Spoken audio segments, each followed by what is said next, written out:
Ok, pessoal, então agora a gente vai ter uma outra aula de estudos da variação das funções com o mesmo assunto, máximos e mínimos, só que na aula anterior a gente viu máximos e mínimos através da derivada primeira e agora a gente vai ver através da derivada segunda.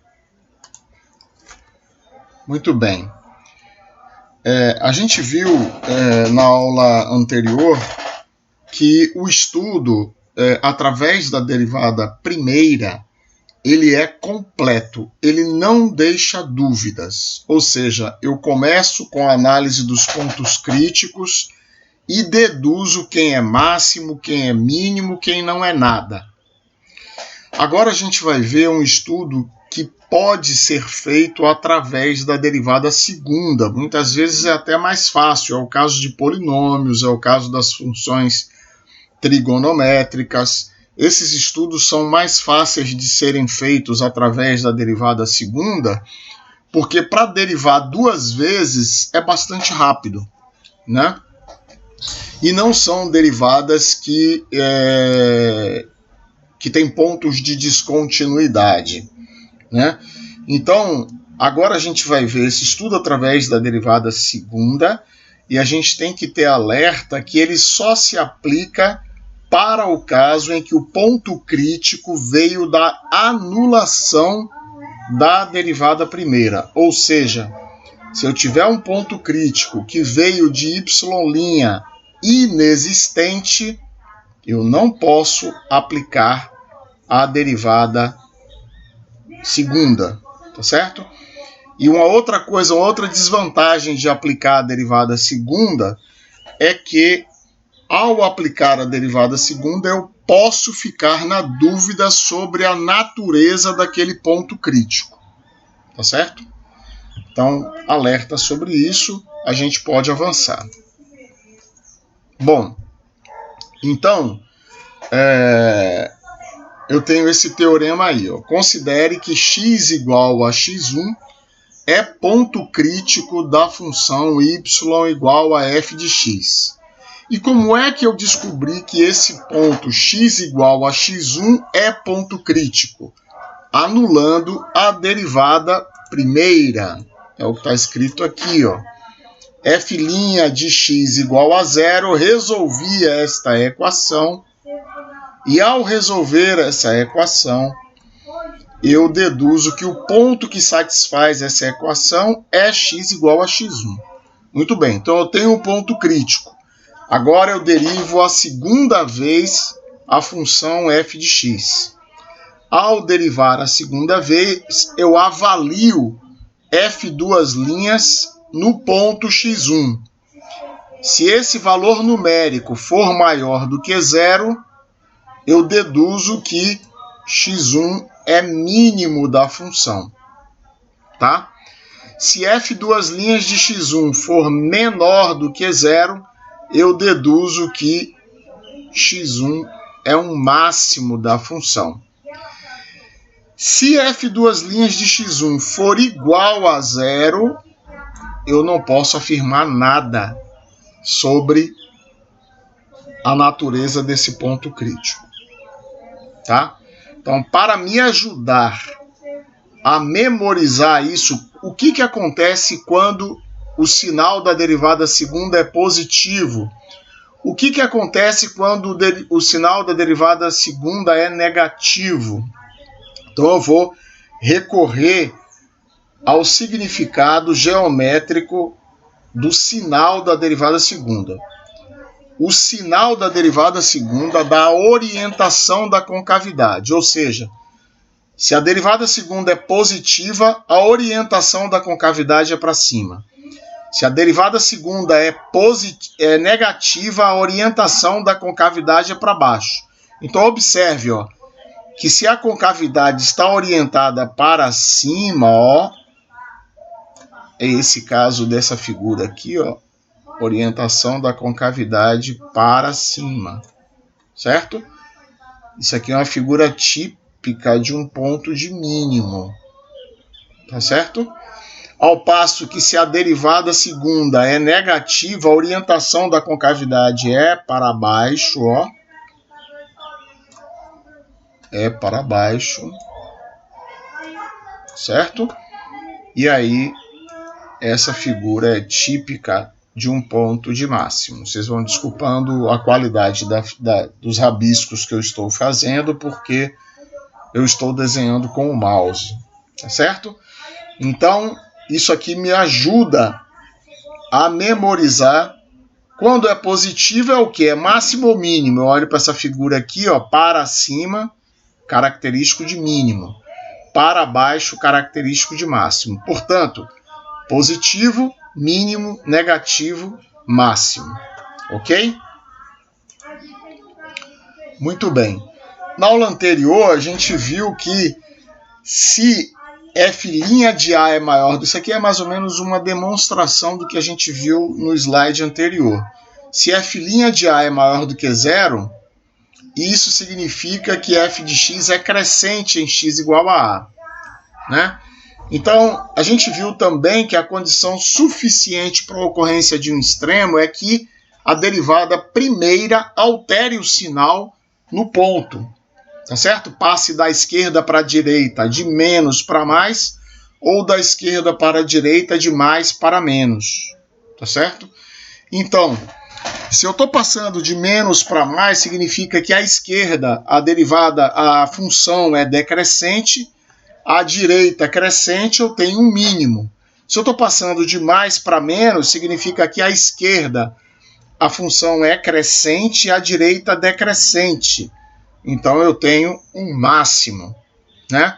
Mas eu também posso explicar o que eu vi no slide anterior se eu pensar que a derivada segunda é a derivada da derivada primeira. Então, se a derivada primeira se anulou, ou seja, nesse ponto aqui, a derivada primeira é zero. Se a derivada segunda é positiva, significa que a derivada primeira é crescente. É isso que está acontecendo aqui, ó. A derivada primeira é crescente. Então, significa que ela tem sinal menos à esquerda, sinal mais à direita, portanto eu tenho um mínimo, porque se ela decresce à esquerda para crescer à direita, decresceu para depois crescer, é mínimo. E ao contrário, se a derivada segunda é negativa, a derivada primeira é decrescente. Logo, à esquerda o sinal da derivada primeira é mais, à direita é menos. E aqui eu tenho um máximo, porque primeiro cresce para depois decrescer. Tá certo? Então, isso aqui é uma explicação do que a gente viu no slide anterior. Tá bom? Então, agora eu tenho aqui uns exemplos da aula anterior. Ó. Eu tenho x ao cubo sobre 3, menos 2x ao quadrado mais 3x mais 1. Tá certo? A derivada primeira é x ao quadrado menos 4x mais 3. E daqui dessa derivada primeira, eu igualo essa derivada primeira a zero e descubro que eu tenho dois pontos críticos, x igual a 1 e x igual a 3. Agora eu derivo duas vezes 2x menos 4. A derivada segunda é a derivada da derivada primeira e eu chego aqui a 2x menos 4. Avalio 2x menos 4 em 1, obtenho menos 2. Isso aqui é um máximo. Deduzo que x igual a 1 é um máximo. F duas linhas de 3 é positiva, é igual a 2. Deduzo, portanto, que x igual a 3 é um ponto de mínimo. Tá certo?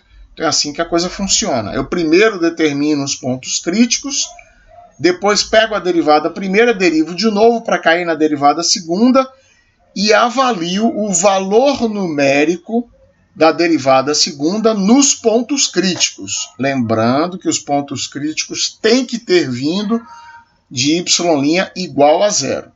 Tá bom? Então é assim que a coisa funciona. Muito bem.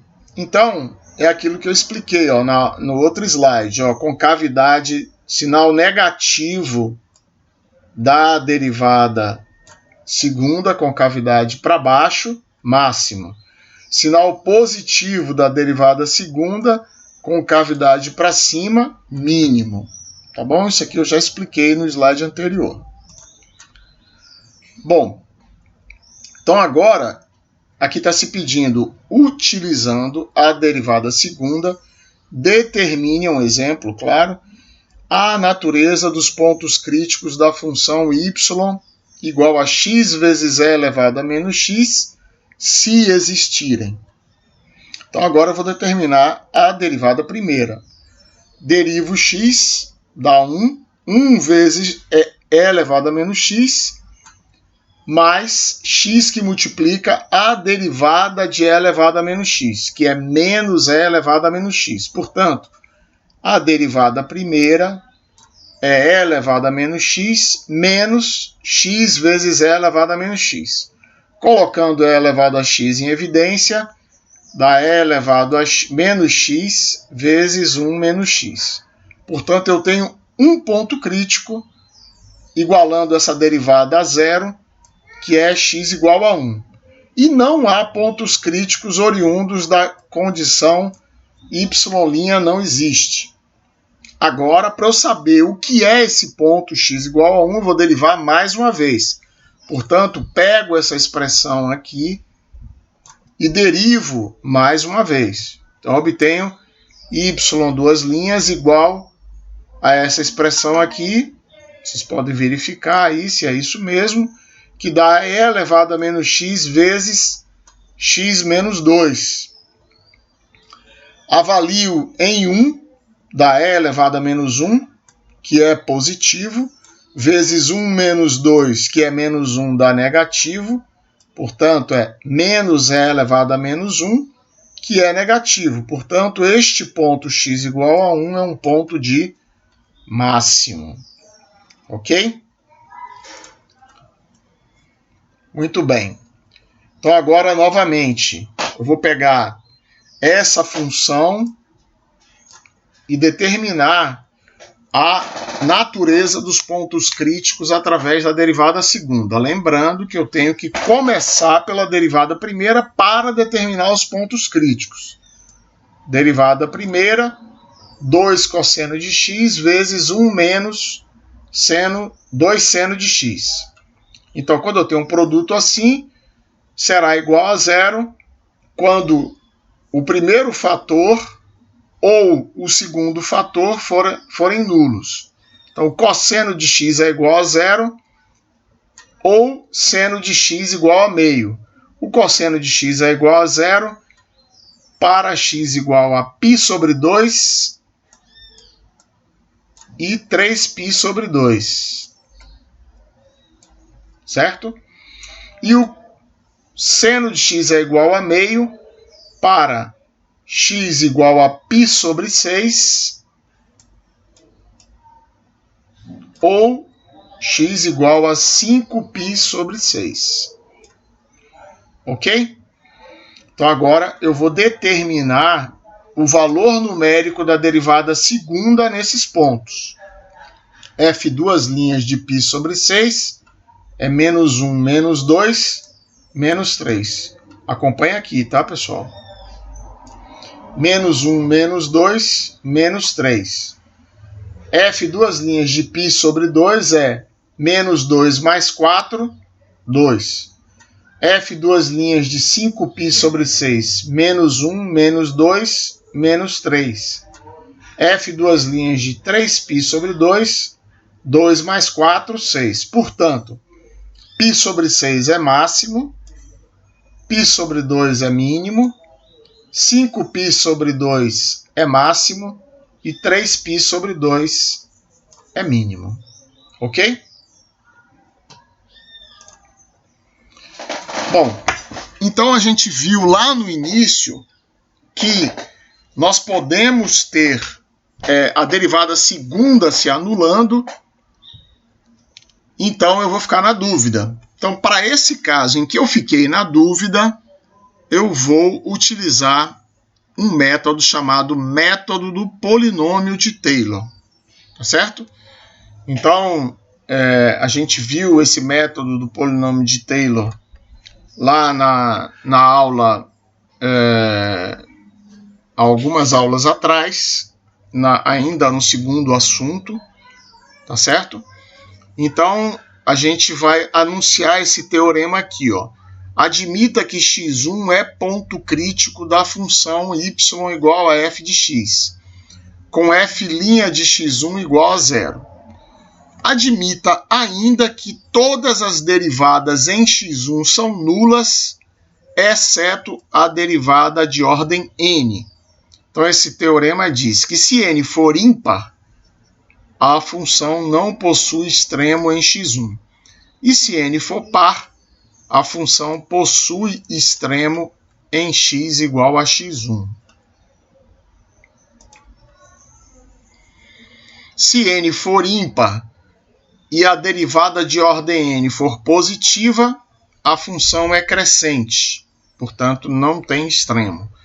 Se n é ímpar e a derivada de ordem n é negativa, a função é decrescente. Não possui extremo também. Se n é par e a derivada é positiva, a função possui um mínimo. E para a gente memorizar isso aqui, eu recomendo que vocês façam um paralelo com a derivada segunda. Portanto, se a derivada segunda for positiva, a concavidade daquele gráfico está orientado para cima, que é aquela figura típica do mínimo. Portanto, eu fazendo esse paralelo, isso me ajuda a memorizar que, nesse caso, derivada de ordem n positiva, a função possui mínimo. Por outro lado, se n é par e a derivada de ordem n, a primeira que não se anula, é negativa, a função possui máximo. Ah, professor, como é que eu faço para memorizar isso? Novamente, faz um paralelo com a derivada segunda. Quando a derivada segunda é negativa, eu não tenho máximo. Então, a mesma coisa. Então, derivada de ordem n negativa, eu tenho máximo. Então, vamos ver esse exemplo aqui, ó. Classifique os pontos críticos da função y igual a x ao cubo e y igual a x ao quadrado, a quarta, se houver. Então, solução. Se y é igual a x3, y' é 3x2 e eu tenho um ponto crítico em x igual a 0. Aí eu tenho que a derivada primeira é 3x2, a derivada segunda é 6x. Observe que essas duas derivadas, a primeira e a segunda, se anulam em x igual a 0. E a primeira que não se anula é a de ordem 3, que é igual a 6, um número positivo. Então, eu observo que nesse caso, como a primeira derivada que não se anula é de ordem ímpar, eu não tenho extremo. E como ela é positiva, a função é crescente. Professor, como é que eu faço para memorizar isso? Derivada de ordem ímpar faz um paralelo com a derivada primeira. Se a derivada primeira for positiva, a função não é crescente? Então, derivada de ordem ímpar positiva, função crescente. Olha aqui o gráfico de x ao cubo. A função cresce até 0 e depois continua crescendo à direita de 0. Então, essa função não tem máximo nem mínimo em 0, apesar da tangente ao gráfico ser horizontal aqui, tá? Mas ela cresce até aqui e depois continua crescendo. Então, essa função é sempre crescente, tá? Ao contrário de x à quarta, ó. Também eu tenho y' igual a 4x ao cubo, portanto, o meu ponto crítico também é x igual a 0. Aí eu tenho y duas linhas, 12x ao quadrado, se anula em x igual a 0. Y três linhas, 24x, se anula também em x igual a 0. A primeira que não se anula é a derivada de quarta ordem, que é positiva. Então agora eu vou fazer um paralelo com a derivada segunda. Se a derivada segunda fosse positiva, não teria um mínimo. Portanto, derivada de ordem par, derivada quarta, positiva, eu tenho um mínimo. Aqui o gráfico de x à quarta. Tá certo? Então, é assim que a coisa funciona no caso desse método de série de Taylor. Bom, eu vou pular essa prova aqui, tá certo? Porque só vai confundir mais, né? E vou adiantar os slides aqui até o próximo slide aqui para a gente economizar tempo.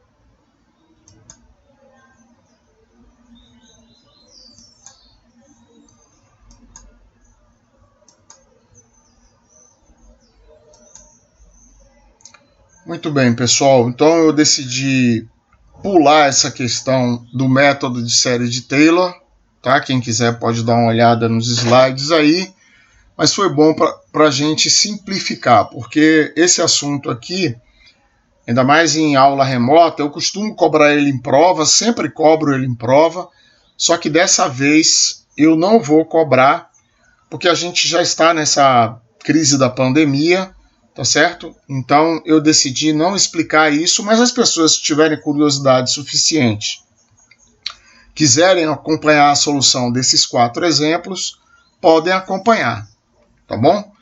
Então a gente vai encerrar essa aula aqui e nos vemos na aula 42.